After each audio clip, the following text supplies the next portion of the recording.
Hello everybody. In this video we are going to make a circle jig. In my last video we made a quick circle jig. There was like if you have only couple projects you can make that one, you don't need to spend a lot of time. But the jig we are going to make in this video is going to be a little bit more in detail. If you have many projects in the future you can make a different size, different diameter of circles.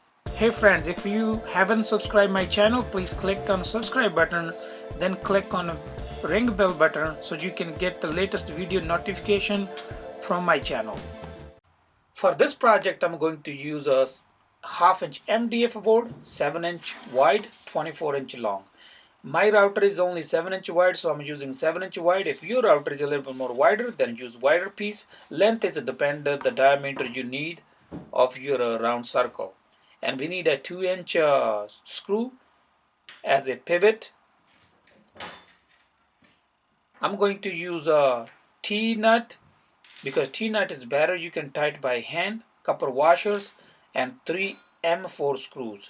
We need some tools. We need a pencil, tape measure. I'm going to use this router plate as a template. You need a screwdriver. First, place your router top of your board where it's gonna be mounted so you can have an idea how much area your router gonna be cover. As it's sitting on one side, I will be placing this router on one side, and I have a marked in the center where my router bit gonna be accessed. Then I'm going to put this router plate, and I'm going to use it as a template to make a hole to hold this jig with the router. I'm also going to pre-lines about the shape of my jig going to be, and also I'm going to mark where I have to make a slot for change diameter pivot. This shape is just my choice. It's not gonna affect to any performance. It will work same as the pieces right now. You don't need to make a shape like that, but I choose to. So if you want to make a shape, you can follow these steps. Otherwise you don't need to make a shape like that. You can just choose either shape. So now if you see I have all the lines are ready. You see the line on sides, I'm going to cut as a shape, and my router going to be standing over here, and from this line to this line follow on the last line, the middle will be the slot cut for my pivot to move, like I can change my diameter or whatever size I need to. So I don't need to make a hole each time I have to. Then I made 3 holes for my router where I'm going to mount this jig to the router.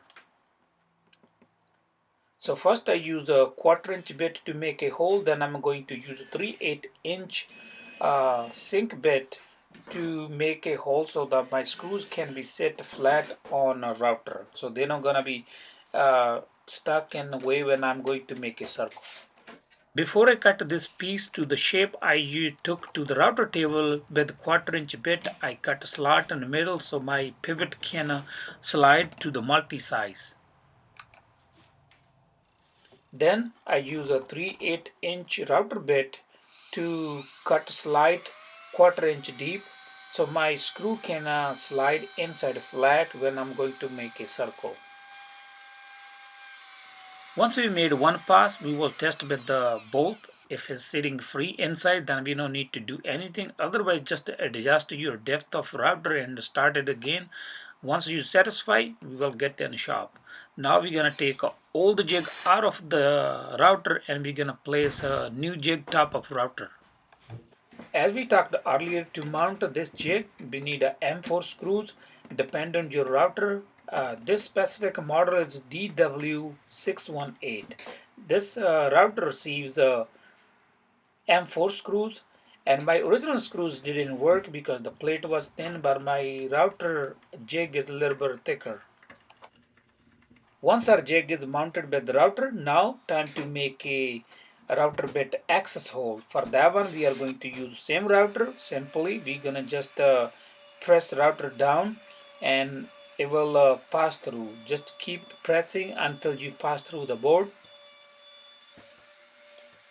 At this point we don't need to make any other hole. If you are going to use wide bit in the future, you can do the same process. And I'm also going to place a 1 inch by 3/4 inch wood piece on the side. This will give me two options. One, it will help me to support my jig not to break, and the second one, I'm going to store my pivot over here so I don't get lost.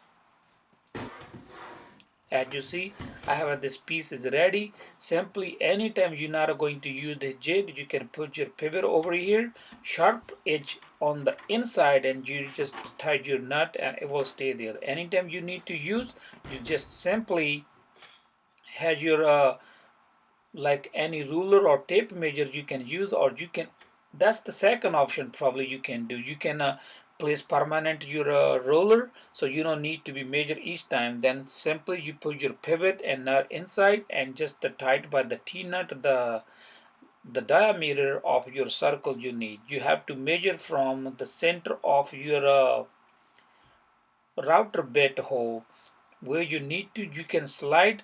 If you notice, in my last one we made one hole, but this one have a hole slot, so it can give you to adjust as a micro inches. Like you can micrometers, you can really fine tune your diameter. And that's all we're gonna do with this one. So our jig is completely ready to use. Now you can put your pivot where you need it. You can use your router to make a circle. So advantage over to the quick jig. This jig you can just have your pivot. You can slide up and down to change sides, but the other one you have just to fix the hole. You cannot do micro setup. So that's the extra I have done. Like you can store your pivot over here, and you don't need to worry about to be able last. That's all for today. Thank you for watching. If you like my video, please like, share, comment, and don't forget to subscribe. Thank you for watching.